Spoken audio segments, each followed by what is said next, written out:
guys, my name's Ingrid Barclay for those of you that don't know me from Body Conquest. So, topic of today is Biggest Loser, and I know it's all semantics, but who wants to be a loser anyway? That would be my first argument. Look, I don't really want to get into the pros and cons of the whole Biggest Loser concept, but I would like to touch on a couple of things today. We've known for a long time that there is a difference between weight loss and fat loss, although that has come to the forefront in the last 3 to 5 years within the fitness industry. But look, for over 20 years, I've been asking clients when they come to me for an initial consultation, do you understand the difference between weight loss and fat loss? And they'll usually say something akin to muscle weighs heavier than fat. So they can't actually articulate what the difference is. So on the one hand, we've got weight loss, which of course is what Biggest Loser is all about. How much weight can you lose in X amount of time? And we've got fat loss, weight loss. Any diet that you go on, it doesn't matter the name of the diet, we know inextricably that diet, the body just interprets it as D-I-E, die. And what does it do? The very first thing that happens when you don't listen to me and you decide to go on your diet is your metabolism slows down. So what we've got is a situation where you've got a group of contestants going into a house. They're actually saying to Commando, Shannon and Michelle, please guys, help me out. Can you speed up my metabolism? And they go on a calorie controlled restricted diet, which is going to slow their metabolic rate down. Exactly the thing that they don't want to do. So my question would be why? Whereas on the other hand over here, we've got fat loss, which is simply maintain all the lean muscle, and if best case scenario you get the holy grail and you increase your lean muscle mass, but you shed the fat. Ideal scenario, really negative, bad long-term effect ramification scenario. Which one would you choose? Well, this might make great TV viewing, but my suggestion is that it would be a much better concept to have a recomposition best holy grail transformation. I don't know, call it whatever you like. But what we are most interested in is how much lean muscle can somebody maintain or indeed grow whilst shedding as much body fat as possible in a healthy and sustainable manner. And what I like about this concept is that there would be some onus on the trainer in the Biggest Loser house also. Now, I don't want to personally attack, I'm not here to attack any of the current trainers both in the US and Australia.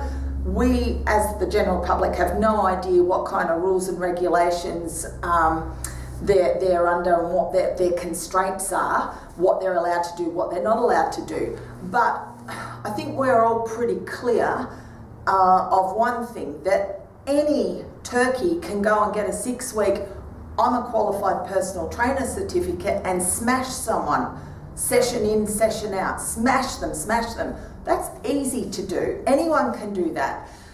I like also the idea that it's not only a recomposition game, but there would be some kind of testing of the validity of the trainer, because for a trainer to work with a team, they're going to have to know a lot about the client, not just in terms of the client's ability to be trashed. It would go into a whole lot more than that, and they would need to be a lot more savvy with their nutrition and their physiology and their, probably most importantly, their exercise prescription, because we know that by smashing and just burning the calories, we know that's going to fail ultimately. Again, time and time we've been proven that, and the lean muscle mass loss is just so huge that we know that person's going to have diabolical problems down the track, and that they're probably just going to keep in that cycle of failure of yo-yo dieting. So I guess what I'm saying is that all of a sudden the trainer of the team and the contestants, each of the trainers would then actually have their ability to maintain their clients and teams' lean muscle tested. And how would they do that? Well, we know that it can't all be cardio based. Cardio is great for a plethora of reasons, but if it's all cardio based, we're going to break down the lean muscle tissue.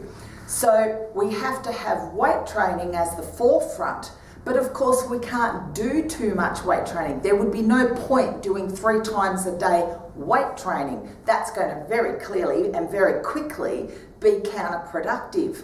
So all of a sudden the trainers would have to watch out for overtraining, over-exercise prescription, too much cardio, not enough weight training, too much weight training.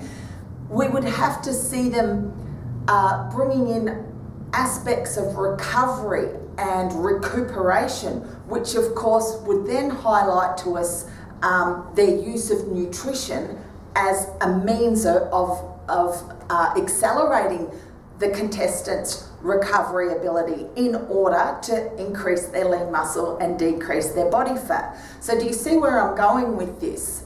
We want to improve body composition.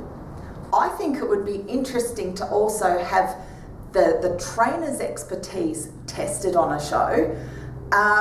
And I guess we would be moving more towards getting this information out to the Australian public, not so that it's just refined to the inner fitness sanctum. Why? Because then we're starting to be able to promote maintenance. Instead of this Biggest Loser cycle of rebound and yo-yo, we can actually get these contestants out of that and into something far greater.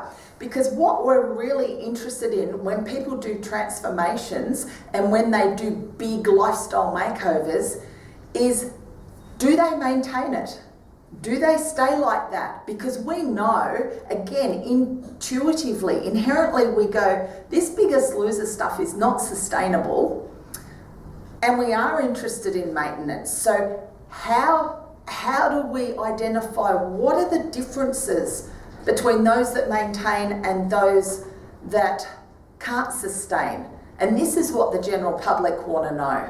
So I think what would be really good for Biggest Loser is to actually pull a team that competes at the start of 2014, bring them back 18 months later, bring them back 2.5 years later as a team collectively, and let's see who's done what. Because again, what we're really interested in is knowing how to maintain our results and keep optimal composition. So there's my food for thought and my take on Biggest Loser. I hope you enjoyed this blog, and if you did, please pass a comment or press share and share it with your friends that are interested in Biggest Loser and fat loss and body conquest and my thoughts.